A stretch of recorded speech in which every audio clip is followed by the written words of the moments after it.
2021년 1월 3일 성탄절 후 두 번째 주일 예배를 하나님께 드리도록 하겠습니다. 여러분, 새해를 맞이해서 드리는 첫 주일 예배에 우리가 함께 또 건강한 모습으로 함께 예배 드릴 수 있어서 너무나 감사드립니다. 하나님의 축복이 여러분의 가정과 여러분의 올 한 해에 함께 하시기를 진심으로 주님께 기도하면서 오늘 우리 줌이지만 이렇게 서로 얼굴을 보면서 God bless you 한번 인사를 나누도록 하겠습니다. 네. 자, 얼굴 좀 보여주세요. 이렇게 얼굴을 가리지 마시고, 네. 아유, 많이들, 네. 네. 너무나 반갑고, 이렇게 줌으로 예배 드릴 수 있어서 얼마나 감사한지 모릅니다. 오늘은 누가복음 5장 1절에서 11절까지의 말씀, 틀을 깨야 길이 보인다라는 제목의 말씀으로 우리가 함께 은혜를 나누도록 하겠습니다. 제가 오늘 읽은 누가복음 5장 1절에서 11절의 말씀은 예수님께서 베드로를 제자로 부르시는 그 장면입니다. 예수님은 게네사렛 호숫가에 가셨죠. 거기에서 이제 많은 사람들이 예수님의 말씀을 들으려고 몰려왔습니다. 그래서 예수님께서 이렇게 보시니까 너무 사람들이 많이 몰려와서 그 못에서는 예수님께서 가르치실 수가 없었어요. 사람들이 막 몰려오니까 이렇게 그 갈릴리 호숫가를 보니까 배가 두 척이 이렇게 있는 거예요. 그래서 두 척이 있고 배가 있었고 그 다음에 그 어부들이 배에서 내려서 그물을 씻고 있었다는 거죠. 이미 이제 고기를 다 잡고 일이 파장한 거죠. 그물을 씻는 것은 이제 일이 끝났다는 거죠. 그 두 배 가운데 하나인 시몬의 배에 올라가셔서 이 배를 조금 뭇해서 땅에서 조금 띄우라고 말씀하셨어요. 그리고 배에 앉으셔서 무리들을 가르치셨죠. 그 예수님께서 다 말씀을 끝이신 후에 시몬에게 이렇게 말씀하신 거예요. 깊은 데로 가서 너 그물을 내려봐라. 그리고 고기를 잡아라. 시몬이 뭐라고 대답을 했냐면, 선생님, 우리가 밤이 새도록 애를 썼지만 아무것도 잡지 못했어요. 그런데 선생님의 말씀을 따라서 그래도 그물을 내리겠습니다. 그런 다음에 그대로 하니까 너무나 많은 고기가 잡힌 거예요. 자기 배 가지고는 되지도 않는 거예요. 그래서 옆에 있는 그 친구의 배까지 다 가지고 오라고 해서 손짓을 해서 그 두 배가 가득 차니까 얼마나 그 물고기가 많은지 배가 가라앉힐 지경이었다. 이렇게 말씀하고 있습니다. 배 들어가 보니까 이분이 보통 분이 아니거든요. 물론 말씀을 많이 그전에도 들은 적이 있습니다. 그리고 다른 복음서에 보면 베드로의 장모가 열병이 걸렸을 때 그것을 고쳐주신 그런 경험도 있지만 이런 엄청난 절대로 이 아침에 고기가 잡히지 않는 그때에 이렇게 놀라운 일을 행하신 그분을 보고 예수님의 무릎 앞에 엎드려서 이렇게 말합니다. 주님, 나에게서 떠나주십시오. 나는 죄인입니다. 그리고 그 모든 사람들이 다 놀란 거죠. 예수님을 보고. 그때 예수님께서는 이 시몬 베드로에게 뭐라고 말씀하시냐면, 너 두려워하지 말아라. 이제부터 너는 고기를 그 정도 고기 낚는 어부가 아니야. 넌 이제 사람을 낚는 어부가 되게 할 거야. 이렇게 말씀하신 거죠. 그들이 너무나 놀라서 모든 것을 다 버려두고 예수님을 이제 따라간 그 장면이 오늘 누가복음 5장 1절에서 11절의 말씀입니다. 여러분, 신앙은요, 믿음은요, 내 생각을 내려놓는 것부터 시작인 거예요. 그 오늘 제목이 틀을 깨야 된다 그랬잖아요. 고정관념에서 벗어나야 된다는 거죠. 절대로 자기 생각 안 버리는 사람이 있어요. 근데 신앙생활하면 참 그게 어렵죠. 내가 절대로 다른 사람들이 뭐라 해도 흔들리지 않는 그런 나의 어떤 생각이나 고정관념, 또 내 가치관 이런 것들이 있지 않아요? 대부분의 사람들이 갈수록 어때요? 자기 생각들이 딱 이렇게 굳어져. 나이가 들면 그래서 더 힘들다고 하잖아요. 고정관념이 너무 강하면 사람은요, 살면서 놓치는 게 너무 많아요. 이렇게 변화가 많은 세상에서 그 자기의 어떤 틀 안에 갇혀 있으면 정말 많은 걸 보지 못하는 거죠. 틀을 벗어나지 못하면 사람은 더 이상 발전을 할 수가 없습니다. 그래서 틀을 깨는 사람이 새롭게 길을 만들어갈 수 있는 거예요. 그런 사람이 변화하고 성장하는 거예요. 그 당시에 메시아를 기다리던 이스라엘 백성들도요, 딱 자신들의 메시아 상이 있었던 거예요. 그들의 그 생각과 그림이 있었던 거. 메시아는 이런 분이어야 돼. 우리나라를 반드시 독립시키실 거야. 그리고 메시아 왕이니까 굉장한 큰 힘을 가지고 오실 거야. 이런 자신들의 생각과 그림이 있었습니다. 그런데 예수님은 그들의 생각이나 틀을 완전히 깨고 오셨죠. 태어나실 때도 왕궁에서 태어나신 게 아니잖아요. 베들레헴의 그 마구간에서 태어나신 거예요. 또 제자들을 부르실 때도 오늘의 장면을 보면 당대에 굉장한 바리새인들도 많았을 것이고 율법 학자들도 많았겠지만 그 변방의 갈릴리 호숫가에 별 볼 일 없는 그 어부들을 찾아가셔서 택하신 것도 어때요? 너무나 파격적인 것이죠. 우리가 살아가면서 가지고 있는 고정관념이나 틀을 깨는 게 굉장히 어렵습니다. 그러나 틀을 깨야 믿음의 눈이 열리는 거예요. 믿음의 새로운 세계가 열리는 겁니다. 그래서 존 메이너드 케인즈라는 사람은 이렇게 말해요. 변화에서 가장 힘든 것은 새로운 것을 우리가 생각해내는 게 아니라는 거예요. 이전에 가지고 있던 틀에서 벗어나는 거예요. 그래서 교회 그럼 교회 그림이 있죠. 교회 그럼 어때요? 여러분 다 가운데 십자가가 있고 그다음에 교회가 다 그런 우리의 어떤 그런 틀이 있잖아요. 가지고 있는 우리 교회는 그래 어때요?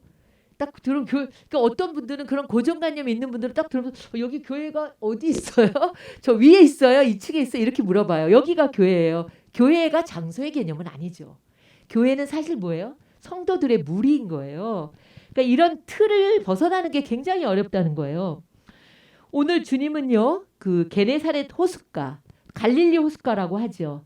그곳에서 말씀을 하시고 그리고 또 한 배에 오르셨습니다. 그 배가 바로 시몬, 후에 베드로의 배였죠. 시몬 베드로의 배였고 배에 오르셔서 이제 육지에서 조금 띄우고 말씀을 가르치셨습니다. 그리고 베드로에게 뭐라고 말씀하셨어요? 말씀을 끝인 후에 깊은 데로 나가서 너 그물을 내려 고기 좀 잡아. 이렇게 말씀하신 거예요. 이 예수님의 말씀이 시몬의 생각으로는 전혀 납득이 가지 않았어요. 시몬의 생각의 틀이 무엇인지를 한 4가지로 한번 생각해 보겠습니다. 첫째는 그 갈릴리 호숫가의 고기는요. 밤에 잘 잡히지 회가 훤히 이렇게 떠오른 다음에는 잡히지 않아요. 물고기들이 다 숨어버리죠. 두 번째로는 얕은 곳에서 고기가 거기 얕은데 막 고기가 있지 깊은 곳에는 사실 고기들이 깊이 내려가 있기 때문에 잡히지가 않습니다. 또 세 번째로는 이미 그물을 씻었어요. 이미 이제 끝났어요. 밤이 새도록 이들이 고기를 잡았고 고기를 잡지 못했고 이제는 그물을 다 다듬어서 씻었는데 다시 그물을 내리라니요. 이렇게 생각할 수 있었죠. 네 번째로는 베드로는 뭐예요?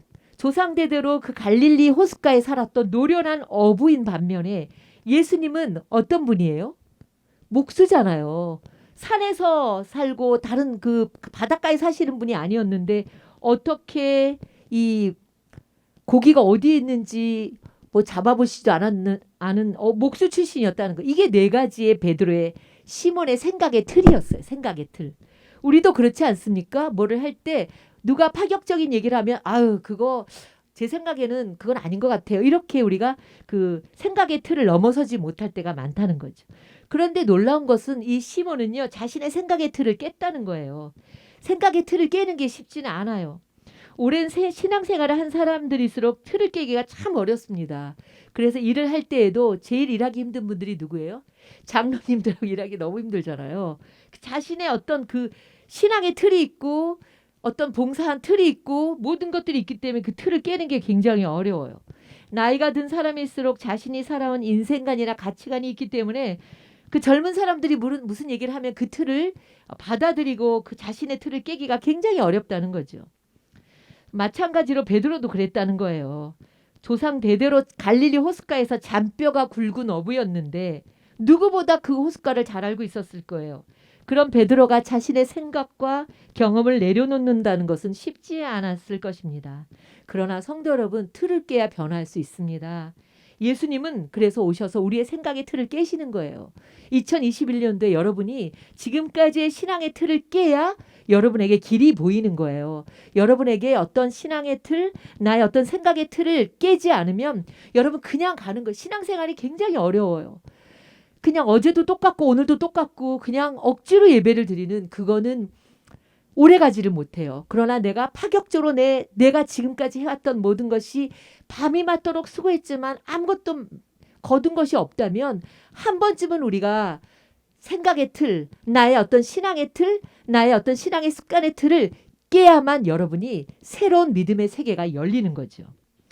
시몬은요, 예수님께서 말씀하신 것에 대해서 이렇게 말합니다. 선생님, 우리가 밤이 맞도록 애를 썼습니다. 그러나 아무것도 잡지 못했어요. 그러나 한번 해보겠습니다. 선생님의 말씀을 따라 그물을 내려보겠습니다. 이렇게 얘기한 거예요. 우리의 신앙은요, 주님의 말씀에 의지하는 것이지 내 경험이나 내 살아온 가치를 의지하는 게 아니라는 거예요. 근데 많은 사람들이 어떻게 해요? 주님의 말씀을 의지하지 않아요. 그냥 내가 살아온 가치나 내가 살아온 경험에 거기다 말씀을 끼워 맞추는 그런 게 너무나 많습니다. 세상 사람들은 이치에 맞는 것을 이야기하죠. 그리고 그대로 믿어요. 그러나 믿음은요, 이치에 맞지 않아도, 내 생각에 맞지 않아도 말씀대로 할 때에 놀라운 은혜가, 이제 우리가 놀라운 은혜를 경험하게 되는 줄 믿습니다. 그래서 그 교부 철학자의 그 교부가 있잖아요. 터툴리안이라는 사람이 있어요. 그 사람이 뭐라고 얘기했냐면, 나는 불합리한 거로 믿는다. 우리가 합리적인 생각과 합리적인 걸로 하면 뭐하러 교회에 나와요? 그렇잖아요. 그래, 우리가 살아온 경험으로 살아갈 것 같으면 뭐하러 예수님을 믿습니까? 우리가 올 2021년도에 시민은교회 성도들은 한번 자신의 신앙의 틀을 깨야 합니다. 병아리도 껍데기를 깨야만 어떻게 나와요? 깨야만 나오는 거잖아요. 그래야 계란이 병아리가 될 수 있는 거죠. 믿음은요, 때로는 계산이 안 돼요. 아무리 주판으로 해도 안 되는 게 믿음이죠. 오병이어의 기적, 여러분 아무리 계산해도 그게 돼요? 누가 그렇게 계산했어요? 제자들 중에? 아주 머리 좋은 누가 계산했지? 빌립이 그렇게 계산했지. 아무리 주판을 튕겨도 이 많은 사람들을 먹을 수가 없는 거죠. 얼마를 가져도 먹을 수가 없는 거예요. 예수님이 부활하신 것, 여러분 이것이 우리가 어떤 합리적인 우리 생각으로, 과학적인 생각으로 이게 가능합니까? 또 사라가 이삭을 낳은 것, 여인이 90세의 경수가 다 끝나고 그리고 이 아들을 낳는 것, 이것이 합리적이지 않잖아요. 홍해가 육자같이 갈라진 것, 이것도 다 이치에 맞지 않아요. 자기의 생각에 말씀이나 믿음을 끼워 맞추는 사람이 많습니다. 그러나 그건 신앙이 아닙니다, 여러분. 사사시대 때 보면은 사람들이 자기 소견에 옳은 대로 행하다가 어려움이 오면 하나님께 매달리고 기도하고 살려달라고 부르짖고, 그 다음에 또 괜찮으면 그 다음에 자기 소견에 옳은 대로 살아가는 이 신앙의 악순환이, 이 패턴이 계속되면 절대로 하나님의 그 은혜를 경험할 수 없어요. 하나님의 말씀에 내 생각이나 나의 행동을 비추어 봐야 되는 거죠. 그래서 말씀이 거울이라고 하지 않습니까? 근데 뭐예요? 자기 눈에 옳은 대로 행하는 것. 그래서 사사기가 얼마나, 사사기 후에 물론 왕을 하나님께서 보이는 왕을 세우셨지만 얼마나 사사기 시대 때를 보면 자기 소견에 옳은 대로 살았다. 이게 사사기 21장 25절 마지막 절의 말씀입니다. 자기 소견에 옳은다는 게 뭐냐면 영어로 보면 right in his own eyes. 내 눈에 보기에 좋은 대로 갔다는 거죠. 또 he saw fit, 이게 뭐냐면 아주 적합한 대로 보았다는 거예요. 자기들의 좋은 거. 이게 뭐 어떤 사람이 이런 사람이었죠? 롯이 그랬잖아요. 아브라함과 롯을 볼 때 롯은 자기 눈에 보기에 좋은 그 소돔과 고모라 땅을 택한 것이죠. 여러분 자꾸만 믿음으로 보는 훈련을 해야지, 눈에 보이는 것으로 그걸 믿음이라고 내가 이렇게 합리화시키면서 가면 그건 절대로 믿음이 아닙니다. 믿음으로 보는 훈련을 해야 돼요. 믿음으로 그 너머를 보고, 지금 아무리 어려워도, 지금 아무리 힘들어도, 지금 내가 아무리 실패했어도 그 보이는 현상을 보는 게 아니라 그 믿음 너머, 그 후에 하실 하나님의 역사를 보는 그런 믿음을 가지셔야 합니다. 잘못된 믿음은 어떤 믿음이냐? 뭐 여러 가지가 있겠지만 낙관주의예요. 잘 될 거야. 아, 다 잘 될 겁니다. 시간이 해결해 줄 겁니다. 이거 잘못된 믿음이에요. 또 교회 다니니까 하나님 날 좀 봐주시겠지? 내가 목사니까, 권사님이니까, 직분이 있으니까. 절대 아니라는 거예요. 아, 난 좀 착하게 살았으니까. 그것도 아닌 거예요. 난 누구보다 열심히 봉사했으니까. 이것도 아니에요. 또 잘못된 믿음은 뭐가 있을까요? 말씀대로 신앙생활을 하는 게 아니라 자기 마음에 내키는 대로 신앙생활, 이것도 아닌 거예요. 여러분, 그래서 예배가 굉장히 중요합니다. 예배를 드리면서, 기도하면서, 말씀을 들으면서 나의 잘못된 축을, 나의 잘못된 것을 바로잡기 때문에 우리는 목사는 신앙을 그 사람의 신앙을 이렇게 볼 때 이 사람이 예배를 잘 드리는지 안 드리는지를 가지고 봅니다. 이 사람이 뭐 열심히 봉사하고 아무리 많이 그 예물을 드려도 물론 그것도 다 예배에 속하는 거지만 이분이 얼마만큼 하나님께 예배를 잘 드리는가 이것이 굉장히 중요합니다. 또 감정에 따라 변하는 신앙의 사람이 있어요. 기분이 좋으면 막 와서 할렐루야 하다가 좀 기분이 나쁘면 뭐예요? 잠적했다가 또 기분이 좋으면 또 와서 막 그 감정에 따라서 이렇게 신앙생활을 이것도 잘못된 믿음이죠. 여러분 우리의 올 한 해 2021년도에는 여러분 스스로가 나는 뭐가 하나님 앞에 이 틀을 깨야 되는데 깨지 못하는 것들이 있습니다. 그 틀을 깨야 여러분에게 비로소 영적인 세계가 이제 열리는 것이죠. 두 번째로는요. 믿음의 방향이 중요합니다. 믿음의 방향이 얼마나 중요한지 몰라요. 사도 바울이 얼마나 열심히 있었어요. 바리새인 중에 바리새인이었고 믿음의 명문 가문이었어요. 자기 스스로도 내가 열심히 주님을 따른다고 생각한 거예요. 자기 스스로. 그러나 방향이 틀린 거잖아요. 아무리 열심히 믿어도 조상대대로 신앙생활을 해왔다 해도 가는 방향이 틀리면 아무 소용이 없어. 말짱꽝이라는 거죠. 바울은 자신이 옳다고 생각하고 가던 방향에서 예수님이 그의 잘못된 방향을 뭐예요? 바꿔주신 거죠. 잘못된 것을 알면서도 계속 간다면 내가 이거 잘못됐는데 어떻게 하지? 결단하지 못하고 계속 가다 보면 나중엔 어때요? 너무 돌아오기가 어려워요. 얼마나 어려운지 몰라요. 한 번뿐인 인생에서 길을 잘못 들면 얼마나 아주 엉뚱한 곳을 가게 되는 것이죠. 길도 우리가 방향을 알려면 어떻게 해요? 내비게이션을 틀죠. 내 생각대로 가다 보면 길이 잘못 들어설 때가 굉장히 많아요. 그래서 우리가 언제나 내비게이션을 틀고 요즘은 그 내비게이션의 인도를 따라서 가듯이 우리가 말씀을 켜야 돼요. 말씀을 듣고 말씀이 가리키는 대로 가야만 우리의 인생도 길을 잃어버리지 않습니다. 여러분의 신앙이 희미하면 안 됩니다. 2021년도에 시민교회 성도 여러분, 여러분 올해에는 정말 신앙이 희미하면 안 돼요. 하나님은 미지근한 걸 좋아하지 않으세요. 기면 기고 아니면 아니지 이건 믿는 것도 아니고 안 믿는 것도 아니고 이건 오히려 안 믿는 것보다 못하다는 거죠. 신앙은요 절대로 희미하면 안 돼요. 처음에 잘 가다가 잘못 들어서는 신앙인들이 얼마나 많습니까? 그래서 변화돼야 되는데 나중에 보면 변질돼 버린 거예요. 그래서 우리가 얼마나 많이 신앙 생활하면서 또 보면서 야, 참 10년 전과 10년 후가 참 다르다. 그런데 참 변화돼서 좋은 사람도 있지만 참 변질됐구나라는 생각을 이제 들으면 굉장히 마음이 아픈 거죠. 여러분 누구의 음성을 듣고 가야 합니까? 요한복음 10장에 보면 양은 목자의 음성을 들어야 한다고 말씀하고 있습니다.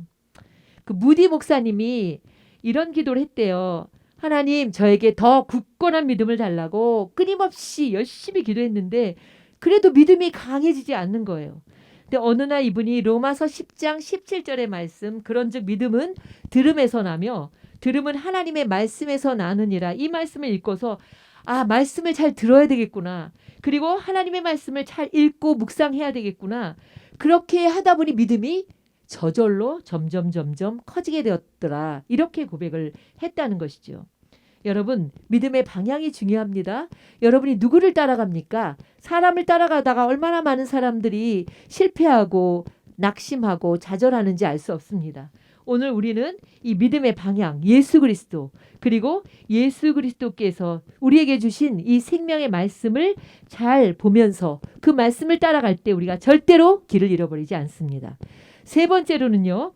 믿음은요. 그냥 내 생각으로만 있으면 안 돼요. 믿음은 반드시 발을 내딛어야 돼요. 그럴 때 하나님이 역사를 하시는 거예요.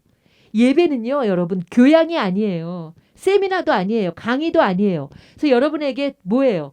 가리지 말라고 얘기하잖아요. 얼굴을 보여야 합니다. 그리고 집에서 예배를 드려도 잘 입고 뭐 좋은 옷을 입으려는 게 아니라 그래도 의자에 앉아서 아이들과 함께 그렇게 예배를 드려야지 설거지하다가 듣거나 또 무슨 좋은 목사님의 설교가 있어서 기독교 방송에서 그냥 이것 듣고 저것 듣고 그거는 절대로 예배가 아닙니다. 예배는요. 살아계신 하나님을 만나는 거예요. 교훈이나 도덕적인 말씀으로 받아들이면 하나님의 역사를 절대로 경험하지 못합니다. 어떤 사람은 말씀을 너무 잘 알아요. 그런데 삶에서 말씀대로 행하지 않으면 절대로 변화가 일어나지 않습니다. 지금 얼마나 말씀이 풍성해요? TV만 키면 말씀이 막 쏟아지죠. 또 SNS나 뭐 인터넷 들어가면 말씀이 쏟아지는 그런 시대입니다. 그러나 그 말씀에 응답하는 삶을 살지 않기 때문에 우리가 과거보다도 훨씬 더 하나님은 살아계시지만 하나님의 역사를, 하나님의 기적을 경험하지 못한다는 거예요. 그리고 말씀의 순종도요. 오늘 베드로 보니까 말씀의 순종도 타이밍이 굉장히 중요해요. 밤이 맞도록 자기가 고기를 잡지 못했지만 그러나 선생님의 말씀을 따라 그물을 내리겠습니다. 그런 다음에 그대로 한 거예요. 즉시 한 거예요. 말씀 순종도요. 타이밍이 중요합니다. 베드로는 이것을 잘했습니다. 바로 해야 해요. 미루면 안 돼요. 성령님이 우리에게 말씀을 통하여 예배를 통하여 감동을 주십니다. 그리고 때로는 찔리게 하십니다. 생각나게 하십니다. 그런데 그것이 시간이 지나면 희미해지는 거죠. 우리가 어떤 하나님께서 우리에게 말씀하실 때 반응하지 않으면 몇 번 이야기하다가 더 이상 말씀하지 않으십니다. 가장 대표적인 예가 사무엘상 3장 1절에 엘리 제사장을 보면 알 수 있어요. 제사장으로 처음부터 그렇진 않았을 거예요. 처음에는 하나님의 음성을 들었을 거예요. 그러나 안일하게 살다 보니 점점 비대해지고 그리고 이제 너무나 풍요로워지다 보니까 하나님의 말씀이 계속 얘기해도 듣지 않으니까 하나님의 말씀이 희귀했다. 이렇게 말씀이 나오고 있습니다. 새 번역에는요. 어린 사무엘이 엘리 곁에서 주님을 섬기고 있을 때이다. 그때에는 주님께서 말씀을 해주시는 일이 드물었고 환상도 자주 나타나지 않았다. 이렇게 새 번역에 사무엘상 3장 1절에서 말씀하고 있습니다. 사랑하는 성도 여러분, 오늘은 2021년 1월 3일 첫 주일 예배입니다. 주님이 나에게 말씀하시는 것이 무엇일까? 올해 내가 깨야 되는 신앙에서 내가 이렇게 벗어나지 못하는 그 틀이 무엇일까? 이것을 생각하면서 그 틀을 깨고 그리고 하나님께서 내게 말씀하시는 것을 즉시 그 순종해서 반응해야 합니다. 시작해야 합니다. 우리가 사는 세계도요. 보이는 것과 보이지 않는 것이 있습니다. 보이는 게 다가 아니잖아요. 사람의 눈은요. 요 틀 안에 여기밖에 못 보는 거예요. 저밖에 보여요? 안 보이죠. 우리가 사는 세계도 보이는 것과 보이지 않는 것이 있죠. 또 우리가 사는 세계도 얕은 것과 깊은 데가 있다는 거예요. 얕은 것은 뭘 얘기하냐면 인간의 경험과 상식에서 이해할 수 있는 세계입니다. 마치 그 빙산을 보면요. 보이는 빙산의 일각이라고 하잖아요.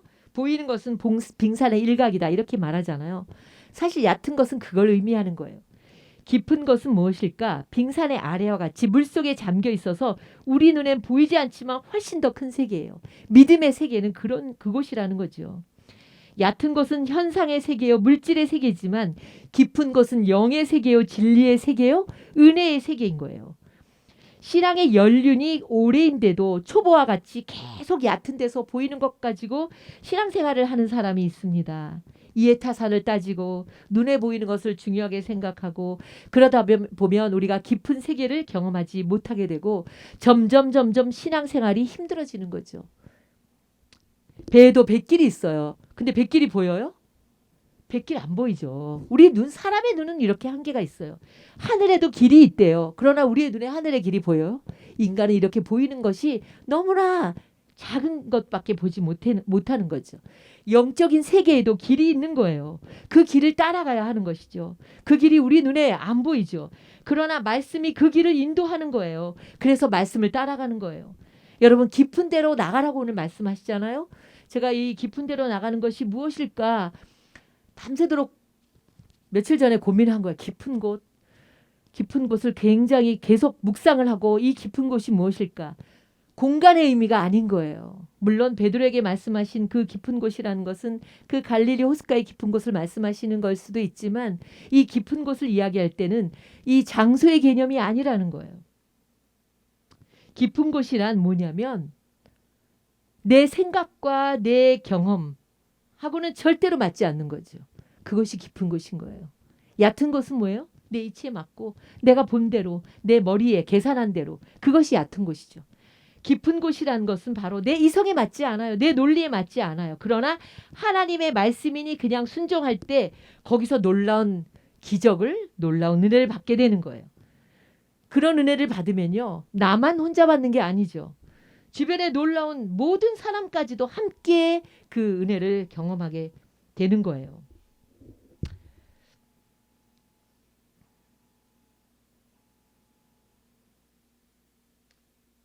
물고기를 낚는 어부의 수준이 아닌 거죠. 예수님의 제자가 되는, 사람을 낚는 최고의 복을 받게 되는 거예요. 사랑하는 우리 시민연교회 성도 여러분, 2021년도 새해가 되었습니다. 오늘 우리가 첫날 첫 예배에 신앙도 결단하는 거예요. 오늘 세 가지를 제가 말씀드렸어요. 첫 번째로는 내 생각을 내려놔야 된다. 나의 기존에 가지고 있던 그 신앙의 틀을 깨야 된다는 거죠. 내 생각이 가득한 채로 주님의 말씀이 그게 절대로 들어오지 않죠. 말씀을 들을 때 내 생각을 내려놓고 내 어떤 논리를 내려놓고 그렇게 들어야 하는 것이죠. 잠언서 8장 34절에서 35절에 날마다 나의 문을 지켜보며 내 문설주 곁에 지키고 서서 내 말을 듣는 사람은 복이 있다. 나를 얻는 사람은 생명을 얻고 주님께로부터 은총을 받을 것이다. 이렇게 말씀하고 있습니다. 여러분의 생각을 내려놔야 돼요. 여러분의 가지고 있는 기존의 어떤 신앙의 틀을 깨야 합니다. 두 번째로는 믿음에 뭐가 중요하다고요? 방향이 중요하다고 했습니다. 고린도전서 9장 26절에 그러므로 나는 다름질하기를 향방 없는 것 같지 아니하고 싸우기를 허공을 치는 것 같지 아니한다. 우리는 표대 되시는 예수 그리스도를 향해서 가는 거예요. 우리의 어떤 다름질이 방향이 없이 그냥 그렇게 가는 게 아니라는 거죠. 세 번째로는 믿음으로 발을 내딛어야 해요. 그래야 하나님께서 역사하시는 거예요. 요단강에도 제사장들이 그 법궤를 메고 발을 내딛었을 때 발바닥이 그 요단강에 닿았을 때 요단강에 물이 갈라진 것처럼 믿음으로 발을 내딛어야 합니다. 룻기에 보면 나오미의 두 며느리가 나와요. 다 뭐예요? 모압 땅에서 만난 이방 며느리들이에요. 하나의 이름은 오르바고 하나는 룻입니다. 그들이 이제 나오미가 거기서 남편도 잃었죠. 아들들도 다 잃었어요. 다시 자기의 고향 땅인 베들레헴으로 갈 때 이 딸들, 딸 같은 며느리들에게 축복을 해줍니다. 그리고 너희들은 이제 가라. 나는 이제 내 고향으로 가겠다. 정말 혼자 몸이 떠나올 때는 정말 아들들과 남편과 행복하게 왔지만 이젠 혼자 이제 과부의 몸으로 떠나는 그 나오미에게 나오미가 그 며느리들을 이제 보내는 그 장면에서 오르바는 그 둘이 다 큰 소리로 울었습니다. 그러나 오르바는 시어머니에게 입맞추고 그리고 작별 인사를 한 다음에 자기의 고향으로 자기 땅으로 가버렸어요. 그러나 룻은 어땠어요? 끝까지 어머니 곁에 더 달라붙은 것이죠. 그리고 룻이 이제 늙은 시어머니 나오미를 따라간 거죠. 따라가기로 결단을 한 거예요. 그러니 룻이 얼마나 큰 복을 받았습니까? 다윗의 증조모인가요? 고조모인가? 증조모가 되었을 뿐 아니라 마태복음에 보면은 예수님의 족보에 등장하는 놀라운 그 여인, 다섯 명의 여인 중에 하나의 큰 복을 받게 된 것이죠. 코로나로 인해 교회에서 예배를 드리지 못하는 게 참 너무나 안타깝습니다. 그러나 반대로 이럴 때일수록 여러분이 예배를 잘 드려야 하는 거예요. 예배는 핑계가 아니에요. 이럴 때일수록 예배를 더 잘 드려야 돼요. 왜요? 하나님이 우리가 보여요? 보이지 않죠. 그러나 하나님은 만홀히 여김을 받으시는 분이 아니라는 거예요. 정확하신 분이에요. 시간을 정해서 어느 장소에든지 예배를 잘 드려야 하는 거예요. 다니엘이 잡혀가서도 언제나 하루에 3번씩 정한 시간을 예루살렘을 향해 창문을 열고 그가 기도했을 때 그때 영적으로 힘이 생기는 거죠. 그리고 본인이 섬기는 교회 예배를 드리는 게 마땅합니다. 가끔 이런 얘기 하죠. 다 그냥 예배 드려요. 여기도 드리고 저기. 절대 하나님은 질서의 하나님이십니다. 교회에 본인의 본 교회에서 자기가 섬기는 그 예배에 예배를 드리는 것, 이것이 하나님 보시기에도 또 그것이 마땅한 것이죠. 그리고 말씀을 들을 때 여러분의 마음에 결단해야 되는 거예요. 살아가라고 했는데 말씀을 듣고 그 다음에 미워한다면 그 말씀을 듣기만 한 거죠.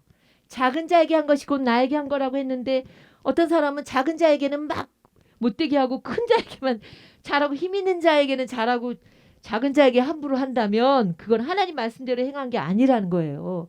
하나님이 나누며 섬기라고 하셨는데 그것도 하나님의 풍성한 은혜를 나눌 때 하나님의 은혜를 경험하는 것인데 그렇지 않을 때에는 그것이 모든 것이 말씀대로 살아가는 하나라도 한 가지라도 하나님의 말씀을 내가 행동으로 결단할 때에 그 사람에게 하나님께서 이 마음속에도 또 우리 생활 속에서도 하나님의 큰 은혜를 주시는 거죠. 하나님의 자녀는요.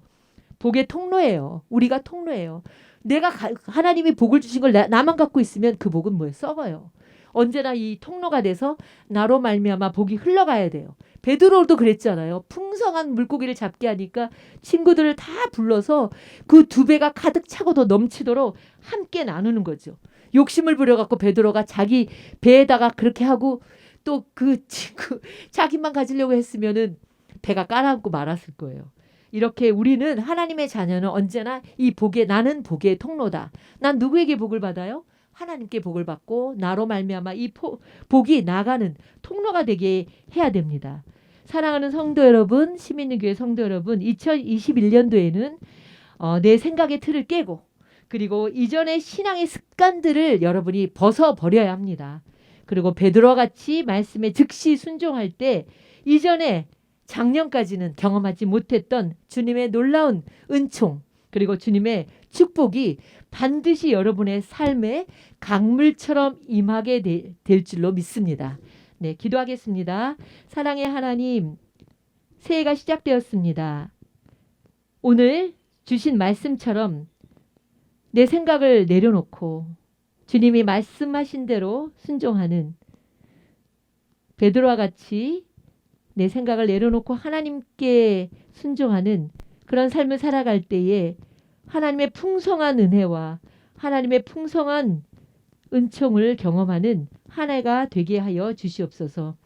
예수님의 이름으로 기도드립니다. 아멘.